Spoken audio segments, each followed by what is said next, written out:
Good morning, good afternoon, and a very good evening to you, wherever you may be. My name is Wajahat S. Kahn. I'm the Senior Fellow at the Atlantic Council in Washington. However, I am here in New York City with the chairman of the Pakistan Tehreek-e-Insaf, Pakistan's former Prime Minister, the one and only Imran Khan. Good evening, Khan Saab. How are you doing? As good as in the circumstances, living in interesting times.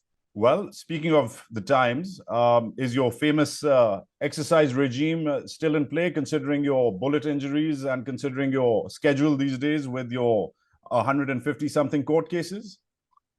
I still haven't fully recovered from my bullet wound because it damaged my nerve in my right foot. So therefore, exercise is very limited. And then I have, almost 160 cases now. So my time is really spent from one courtroom to the other. And plus, I mean, a lot of them are terrorism cases. I mean, I'm supposed to have committed terrorism. So about 40 odd cases are related to terrorism.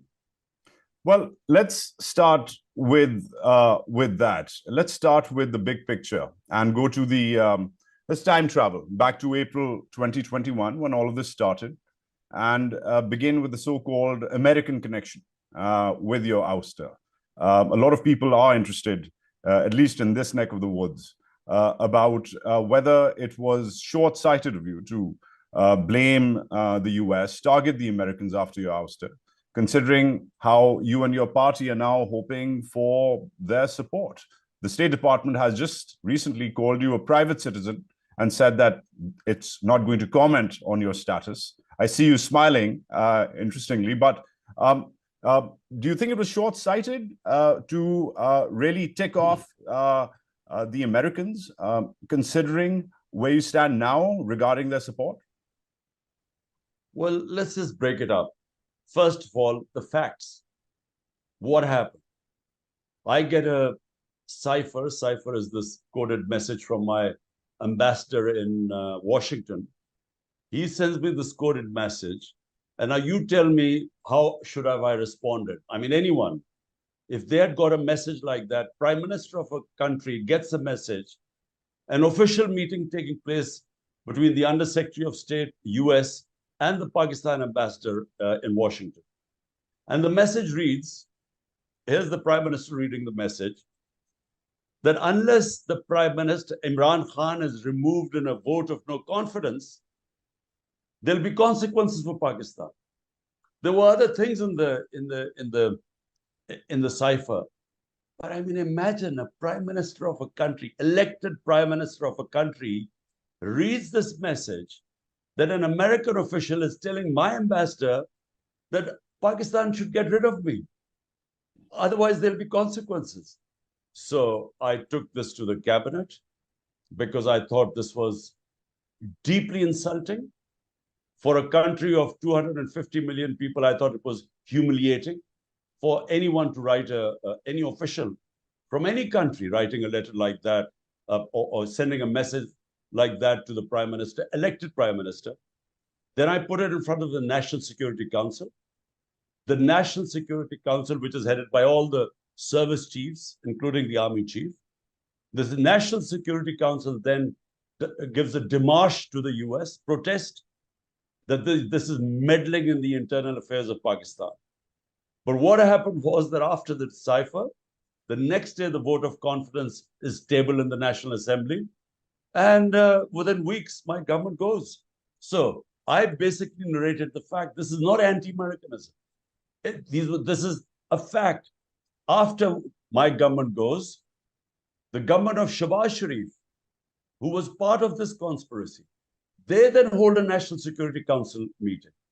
They call the ambassador from the US, Asad Majid, and they ask him, were the contents in the cipher true? Does he stand by them?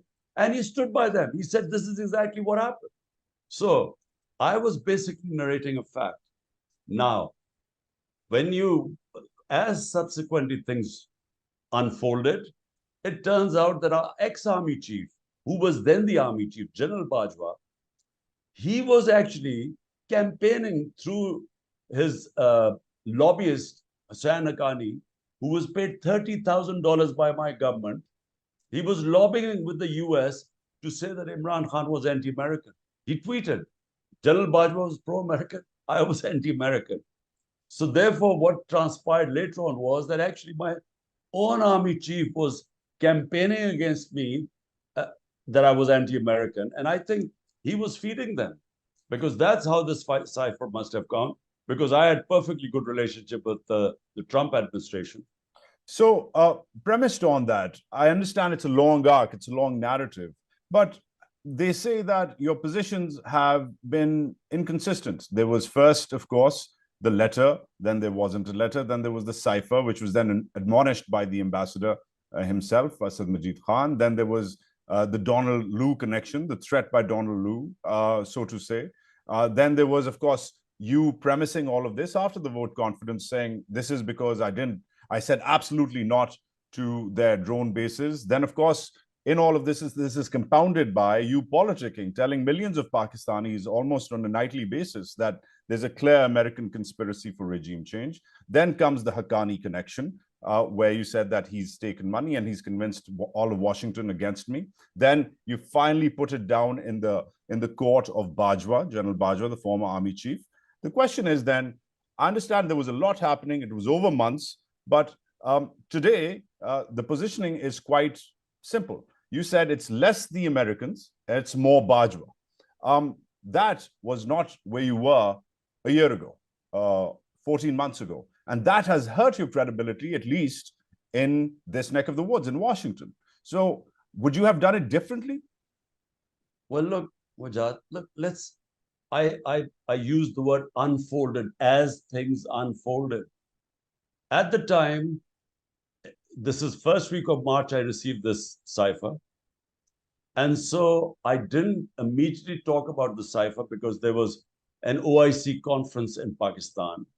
And I didn't want this thing to break before the OIC conference, which was about 22nd or 3rd of March. And so therefore, after that, on the 28th of March, I first disclosed this. And at that time, I was convinced that, I mean, who would not be convinced reading that cipher? Who would not be convinced that the Americans are demanding that they get rid of the prime minister? I mean, what inference should I get from that? Clearly, it was clear. So therefore, I did blame them that they were responsible. I never used the word basis. I never used what reasons. All I gave the facts that here is the cipher. This is what happened. The moment the cipher came, the vote of no confidence is tabled. And then those members of our backbenchers in our party, who we had knowledge that they were visiting the American embassy for the past 2 months before, and they were the first ones to jump ship. So what am I supposed to gather from that? So therefore, that's exactly what I said. Now, subsequently, how did we find out? Because I think FARA, which is in the United States, you have to register, all lobbyists have to register there. Yep. In FARA, then this thing came out that Hussain Haqqani was on my government's payroll, but then not hired by us, hired by Bajwa. And then there was a Haqqani tweet, which came in the end of March, which said that General Bajwa is pro-American, and Imran Khan is anti-American. So then you put 2 and 2 together exactly what had happened, because General Bajwa wanted an extension. So that extension, he wanted, he later on toured the United States too. So these things subsequently came out. Therefore, whatever I said was at the time exactly what I believed. And in the end, what was the conclusion? My conclusion was that General Bajwa had lobbied. He was lobbying for himself. He had deliberately campaigned against me to make me the bad guy, because the conspiracy was then his. And as it unfolded. I'm with you about the unfolding bit, and especially that it went over months, and that you adjusted your positions accordingly, Khan Saab. But again, in retrospect, was it short-sighted to have so much vitriol, so much venom, so much rhetoric on a daily basis, convincing millions of Pakistanis, angering them about the so-called American connection, and thus alienating Washington, alienating the Biden administration, which today calls you a private citizen and won't back you up, even though clearly you need that backing. Listen, Wajahat, I don't want any backing from anyone. Look, if the people of Pakistan decide that they want to elect me as the prime minister, fine. If they don't, I don't care. I mean, I've seen everything. I've been to the top. I mean, I have more love and respect in this country than anyone else. Why would all the 12 parties together, including the military establishment, with one aim, somehow the whole policy is how to get rid of one man? You know, the whole country's democracy is being dismantled just to get rid of one man. So I have more love and respect in this country. I don't care whether I become the prime minister or not. But the truth is that this is exactly what happened. How humiliating is it for a country? How come the US thinks of me as anti-American? Why don't they ask the question that how could their official make such an arrogant statement that a country should, an ambassador should give a message to get rid of the elected prime minister? And you didn't think that there should be any response because the US would be annoyed with me? I mean, I should shut up and allow this thing to happen? Well, you know, if they are angry at me, so be it. I mean, all I want the US, I don't want any backing for myself. They professed values. The Western values are democracy, human rights, rule of law. Whenever they have to whip up China in Hong Kong or in Uyghurs or the Russians, they use these things. All I want them to do is to say all these things are being violated in Pakistan: human rights, custodial torture going on, democracy being dismantled. They should talk about that. I don't care if they say nothing about me. I'm quite happy being a private citizen. All right. Well, when you were not a private citizen, when you were Pakistan's prime minister, you were praised. Let's go back to even further. Forget last year. Let's go back to your career. Let's pivot to India. So 2019, February, there was, as you remember, there was a military escalation with India. Pakistan Air Force jets shot down Indian aircraft. You were praised globally in those tense 24, 48 hours for the stance you took against war. You de-escalated what could have been a potential nuclear face-off between these two rivals. You were, again, I'm going to say it on the record because it needs to be said, you were quite responsible in your statements and praised globally, even in India. However, eventually, the criticism is that you missed an opportunity to establish long-term peace with India. General Bajwa, I know you're not a fan, but General Bajwa came with a peace plan, which was constructed very delicately over years. There was a ceasefire, there were trade talks, there was a potential visit in the offing, and you rejected the trade talks. Even though as Commerce Minister, which you wore that hat, you first approved the trade ties, but then as Prime Minister, you rejected them. It was quite awkward to see the same man, Imran Khan, the Commerce Minister, saying yes, peace with India, normalization with India, saying no, as Prime Minister, no peace with India, no normalization with India. What caused that? What caused that irregularity? Was there ISI interference? Did you get a second reckoning? Why did you change your mind? Look, I do not believe in settling issues through military action. I am against. I have always been anti-military settling issues through war or through using arms. So and this is not now. It's been my view for 3 decades. Now, what happened was that when that happened, when the Pulwama happened and we returned the pilot, I mean, it was clear that it is unthinkable for 2 nuclear-armed countries to even think of escalation. I mean, I am worried about what's happening in Ukraine right now, and I worry that this could go out of hand. So, as someone who is against nuclear arms and the the idea of the world committing suicide through a nuclear war. So what happened was that on 5th February 2019, India took away the statehood of Kashmir unilaterally. Now, we all know that there's a United Nations Security Council, not one, two resolutions on Kashmir, that Kashmir was a disputed territory between Pakistan and India. And through a plebiscite, it was to be decided, the people of Kashmir were supposed to decide. Now, that was the status. Suddenly, on 5th August 2019, India unilaterally got rid of that treaty and the UN resolutions and took away the statehood. So what were we supposed to do? 100,000 Kashmiris have been martyred in this in their quest for independence. And so what was Pakistan supposed to do? Accept the fait accompli, or actually stand with the people of Kashmir who had given such sacrifices? So that's what we decided.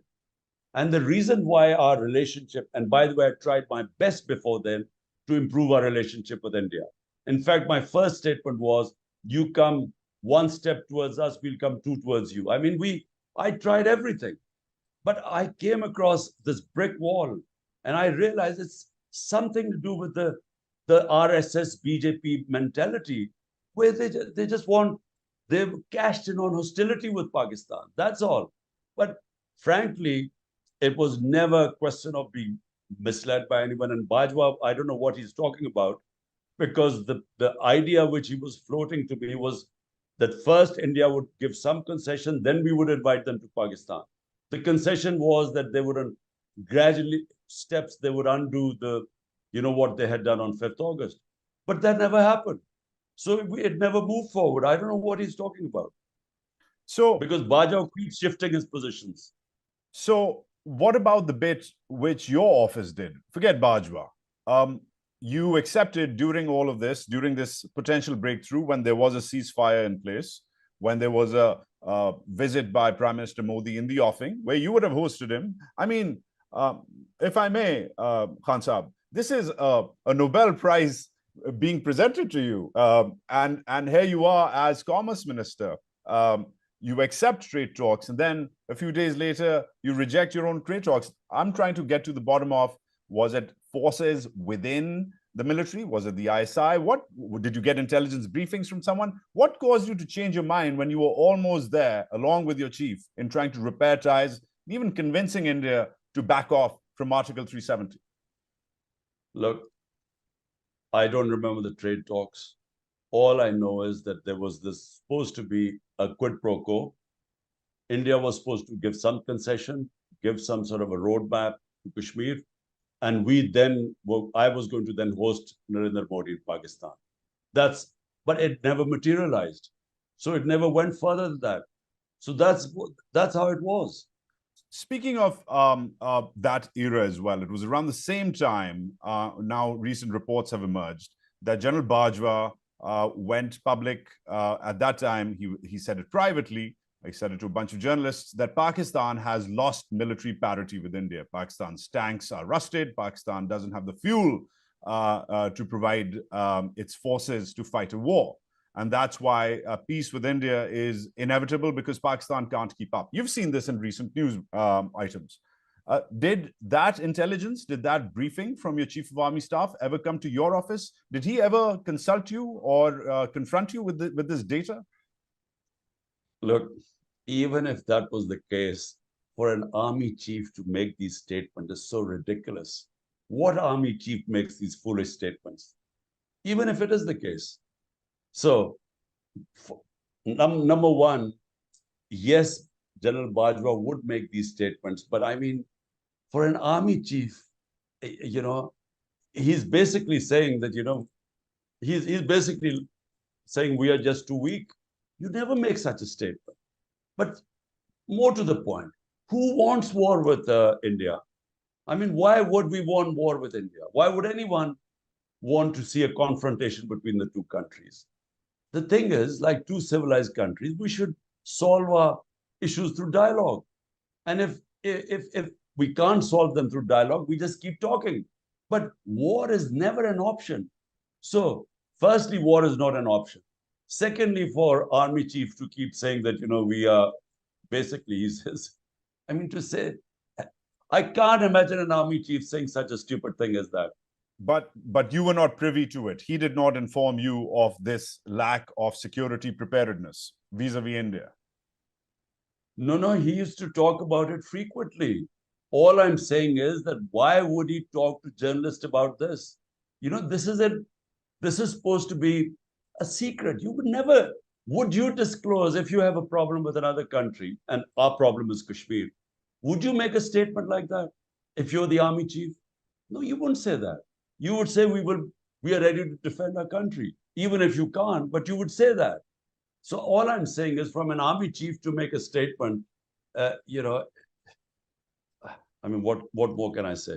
So moving on from India, let's pivot back to our friends and allies. Now, of course, you had very warm ties with regional leadership, with Mahathir, of course, with Erdogan. You made a lot of friends, especially in the OIC community. But two or three things. Firstly, they say that the moment Imran Khan lost the Americans was the day after the Taliban took over, when he went to a hotel in Islamabad and said, "Oh, the Afghans have broken the shackles of slavery." I know that was rhetorical. You've commented on this before, but 2 days later, Khan Saab, your words were in the Wall Street Journal, and that's how you were perceived. But moving beyond that, they also say here, there are assessments that you lost the confidence of the Chinese, you lost the confidence of the Saudis.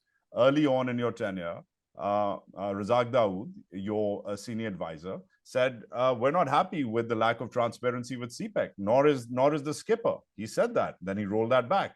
Then, of course, you miffed the Saudis for a quick minute when they refused to back up Pakistan with the OIC, admonishing the Kashmir Article 370. You threatened the Saudis that I'm going to have my own OIC. I'm going to have my own meeting on Kashmir.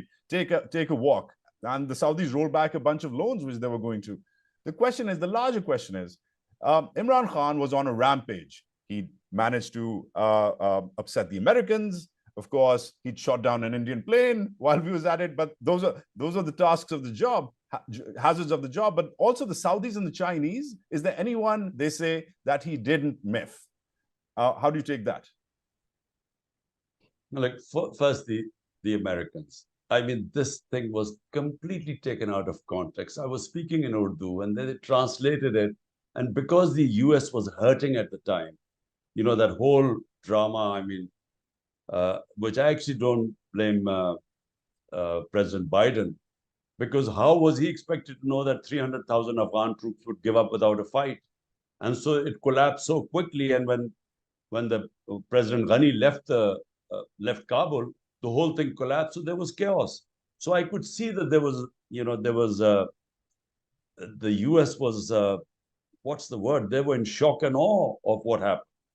They were taken by complete surprise and they didn't know how to react. So I could see they were hurting, and this one comment would be misconstrued, because I was talking about mental colonialism, and it was just. But the thing is, I mean, I was always right about Afghanistan. I kept saying for years that, look, firstly, your idea of victory is, no one quite understands. Is it either to liberate Afghan women or to bring democracy? I mean, so vague idea of victory. But then there was never going to be a military solution. Anyone who knows Afghan history. So I think that might have been, maybe they took that as anti-American. Because if you are from a weaker country and you criticize the US foreign policy, you're immediately dubbed as anti-American. I mean, I was just, simply because anyone who knows the history of Afghanistan, and we knew the whole Soviet adventure in Afghanistan, we knew where it was going to be headed. Anyway, so I think there was this US was feeling very vulnerable and hurt, and I think that's why.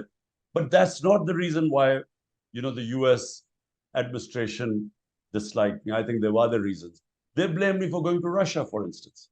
Now, The Russian trip was organized by the Foreign Office. They had been asking for months for my trip to Russia. They wanted to mend their relationship. And the army, the army chiefs wanted me to go there, the service chiefs, because they wanted to buy hardware from Russia.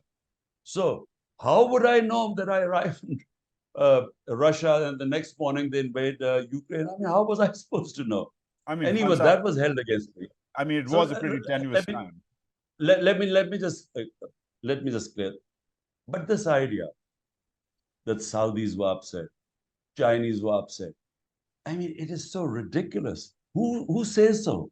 Because my government, a vote of confidence came on the 7th or 8th of March. On the 20th or 21st of March, this was the second time Pakistan hosted a foreign minister's OIC meeting. Second time in 4 months. Before that, it was 14 or 15 years ago, Pakistan had hosted a meeting. A meeting of the OIC cannot take place without the Saudis agreeing. So why would they agree? Just before I'm leaving power, I have in 2 months, 3 months, 2 OIC meetings. And secondly, the Chinese foreign minister came as a special guest. Why would he come if the Chinese were not happy? So this whole myth that I had upset, who was behind this? Guess who was promoting these myths? Because compare the foreign policy in my time to what is happening right now, Pakistan today is totally isolated. It doesn't even feature anywhere. In our time, Pakistan was being taken seriously. And I'm telling you, this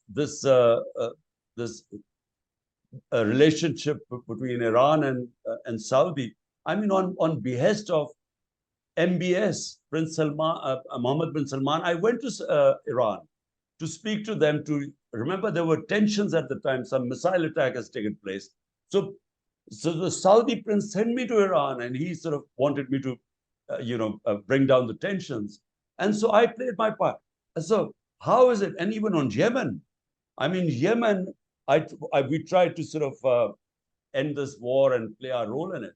And this is because the Saudis and the Iranians asked us. So this idea that we were isolated and, I'd upset friends is just total nonsense. Right. Well, thanks for that. But the reports about your reservations about CPEC precede all of this. They go way back. The reports about you threatening a secondary meeting, an alternative meeting when the Saudis didn't back you up on Kashmir after Article 370 via the OIC. You're right about the fact that you have hosted meetings, multiple meetings of the OIC. You did mend those fences. Yes, I will give you that.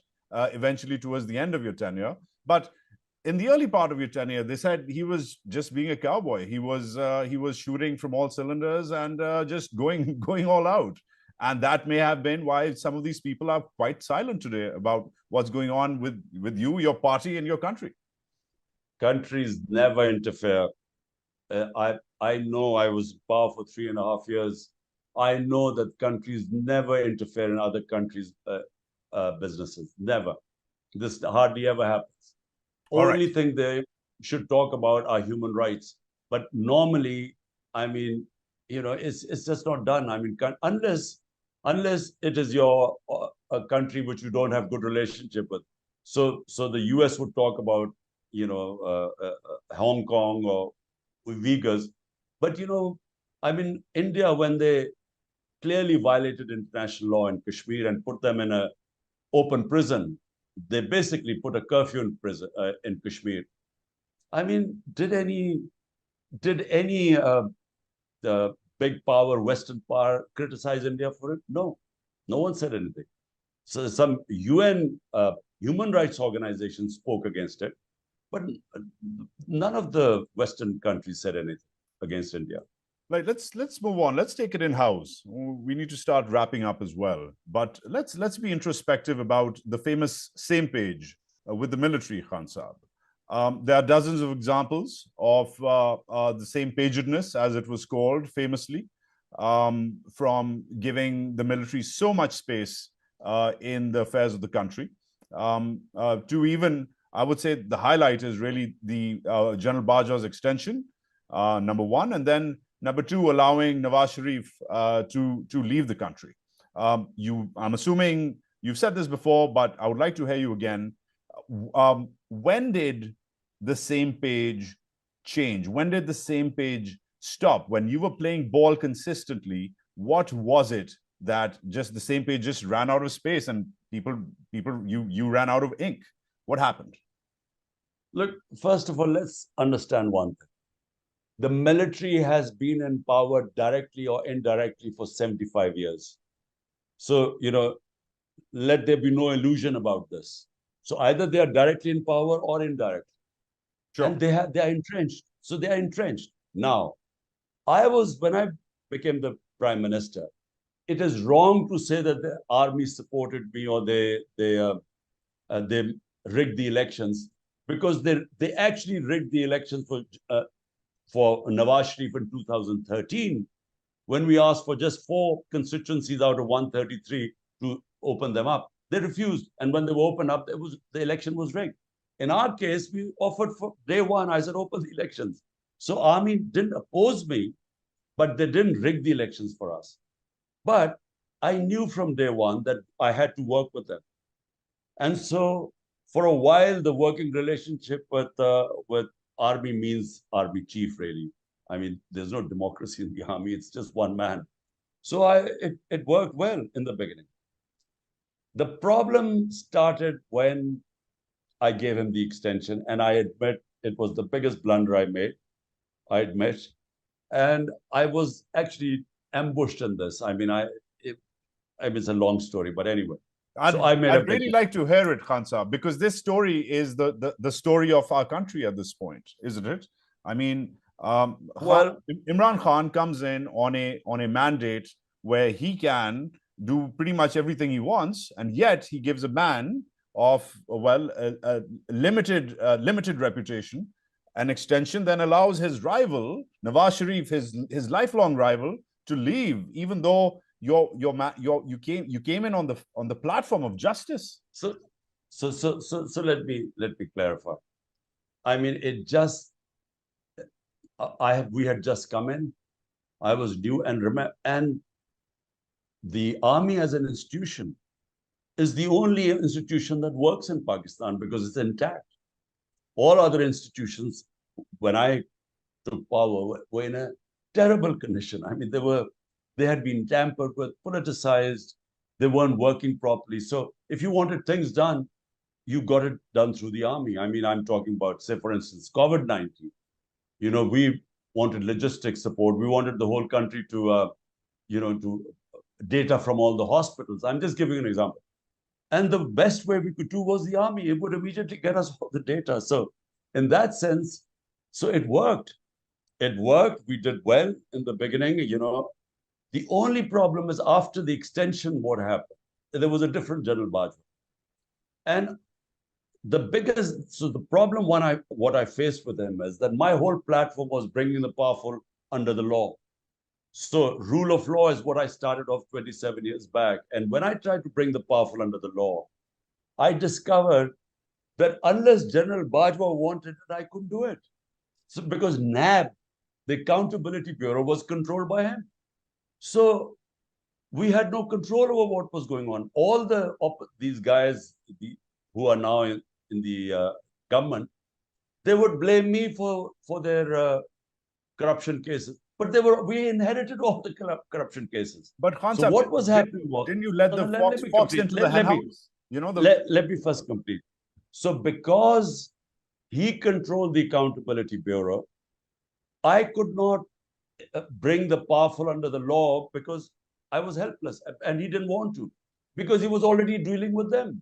So one page was good. It went on, and then I worked with him. I realized that if he didn't want accountability, I was stuck. But our main priority at the time was the economy, because we had 2 years of COVID.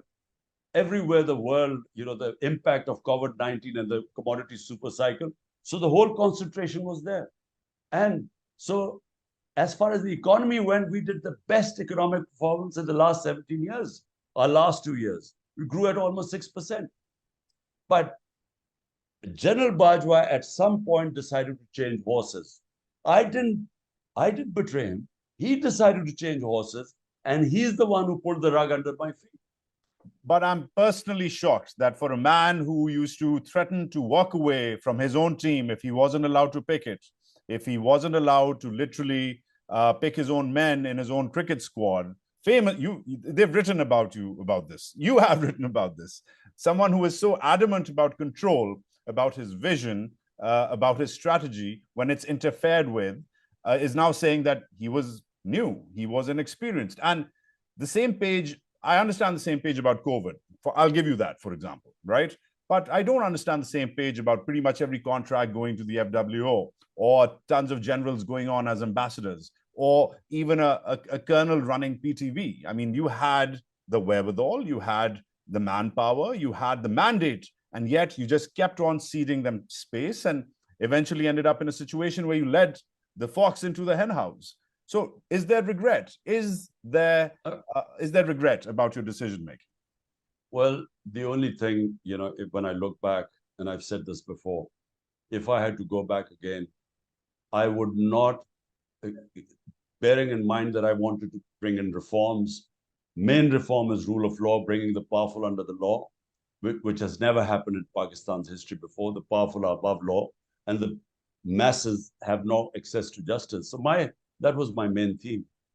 I discovered that unless you have a powerful mandate by the public must give you a strong mandate. You must have a strong government.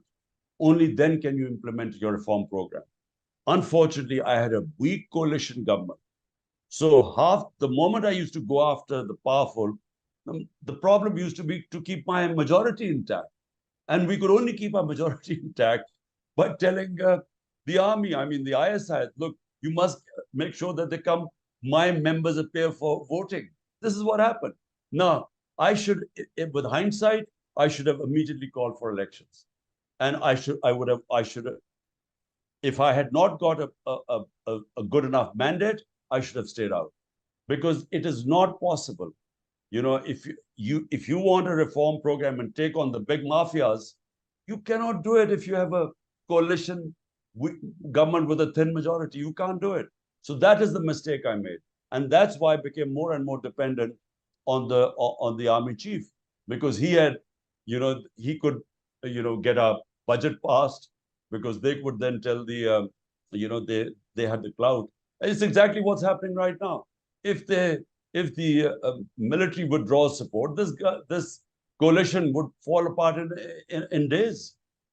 So speaking of current affairs, coalitions, electoral politics, Khan Saab, leadership is the undergirding of all of this. And currently, I see the PTI's flag right behind you, and the PTI is a shadow today of what it was just a few weeks ago. People have left in droves. Just this morning, you were kind enough to send me a story by the New York Times about how people are leaving in droves. They're being forced to leave in droves. Some of your old school, old guard has stuck around. Most of your electables, of your new guard, who you praised so highly, you gave them higher office and appointments, they've left. And yet, this brings me to the question of leadership, where, again, a man who was famous for his captaincy in the cricket field, who used to claim that, listen, trust me, I can put together the right unit. This is what they pay me for. This is what I do. Today has been left by much of his unit, which then makes me compare the plight of the PTI today to the plight of, for example, the PML Noon in the late 90s, where they were under pressure too after a military coup, but nobody left Nawaz Sharif in the droves in the mass exodus that we are seeing with the PTI. Does that say something about your captaincy and your leadership, or does that say something about the weak structure of the PTI? Let me first tell you exactly what happened, because I was in the opposition in 2002. The entire PMLN became PMLQ. So there were only 10 members left. What are you talking about? Nawaz Sharif was left by his entire party, which formed government under PMLQ. So, I'm just correcting you. Well, they went through a couple of years of jail, some of them, not like a couple of No, weeks no, ago. it's not true. There were about five or 10 people who went to jail. This time, I mean, what people have gone through now, they've been thrown in jails and they've been shut in these small cells with a lot of people and death cells. I mean, their business have been destroyed. They've been warned. I mean, their families have been threatened. This has never happened in this country before. What the way they have been making people leave my party, it's unprecedented. But Wajahat, my today PTI is stronger than ever in its history. PTI today is the strongest party in Pakistan's history. Why? Because PTI has the biggest vote bank. It doesn't matter if people leave you. If electables leave you, it doesn't matter.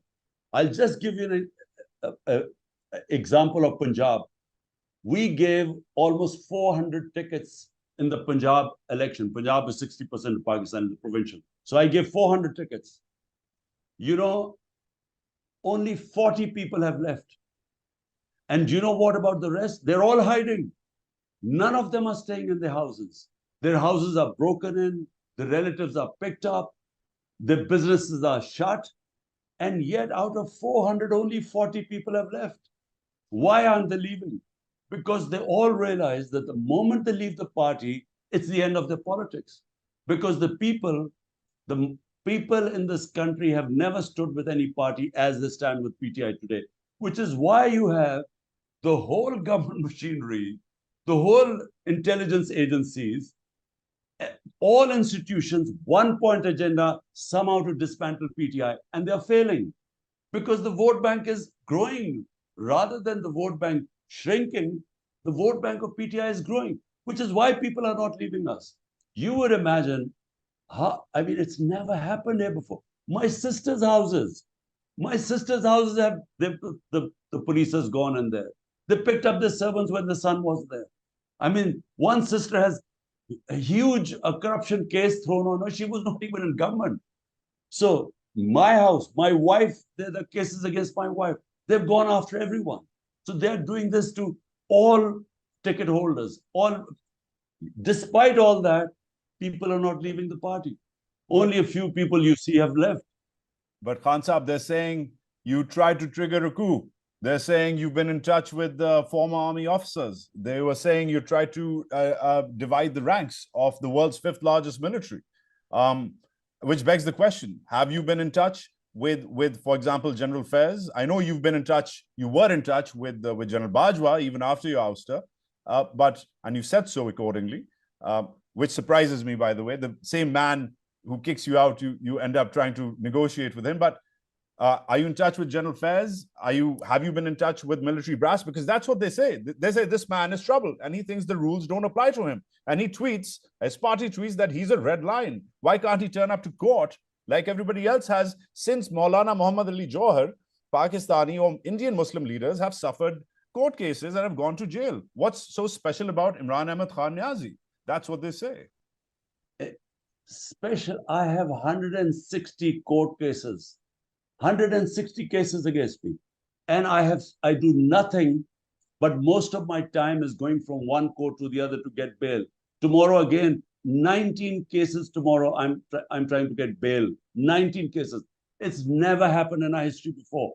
No political leader has ever had, at the age of 70, he does not have one criminal case. And suddenly in the last few months, he has 170 cases, 160 cases. People have known me for 50 years. They've just slapped a murder case on me. People know me. So I have, and I repeat, the only time I couldn't go to attend the courts when I was shot and I was housebound, and they knew about it. They knew my reports. I had my leg broken, so therefore I couldn't attend. But since I've recovered, I attend every case. Now, I have never. The only people I knew in the army, one was General Faiz, the other one was General Bajwa. Faiz, because he was the ISI chief, I had to deal with him. General Bajwa, because he was the army chief. I dealt with Bajwa after I was ousted, only for the sake of Pakistan, because I wanted to ask him, where are we headed? because at the moment, we are going nowhere. The country is going into a black hole. They have no policy. The only policy is to get rid of Imran Khan. That's no policy. I mean, what is the future of Pakistan? The reason I met General Bajwa was, look, the only way ahead are free and fair elections, which will bring political stability. And that then will bring economic stability. Right now, we have the worst economic indicators in our history. The country is going down. We are heading towards default. We already have 38% inflation. We're heading towards hyperinflation. So my talks with Bajwa were only for the country and trying to make him understand that unless you have elections, you will not have political stability. General Faz, I might have spoken to him 3 times since I left government and since he was not the army chief. The ISI chief. This is all nonsense.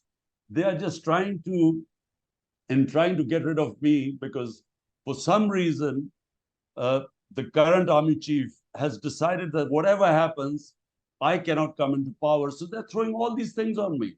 I mean, I'm going to be their army court, these military courts. The reason why these military courts have been set up is to try me, because in civil courts, there's no way any of these bogus cases can throw me in jail. So that's why all this is going on. These conspiracy theories. I don't know anyone in the army. I don't know any of the generals. I had no business with them. It was not my job to know, except the ones I was dealing with. I don't know the other generals. Khan Saab, about the current army chief, you singled him out after you were released from prison. Last question, please, Wajahat. I have to go. It's 11 o'clock. Sure, Khan Saab, thank you. So then I'll compound this question with another question. I'll give you 1.5 questions. One, you singled out the army chief. You said it's not about the army, it's about one man. What's the problem here with him? Was it because you sacked him when you were prime minister, when he was ISI chief? Does it go back to that episode? That's question number 1. What's the beef here between you and General Asim Munir? I'd like to know, because you've said that there's beef. So that's question 1. And then question 2, Khan Saab, before I let you go. What would you do differently? What would you do differently if you were in a time machine today and you were allowed to go back to August 2018? What would Imran Ahmad Khan Niazi do differently? Firstly, it's not about me or General Asim. It's about Pakistan. I mean, I have no personal thing against him. He clearly has something. I don't know, which is why I offered to meet and hold dialogue. And not now. Since he came to power, since he became the army chief, I have been since then saying that, look, it's about Pakistan. It's not about us. So I need to understand why this whole country is on.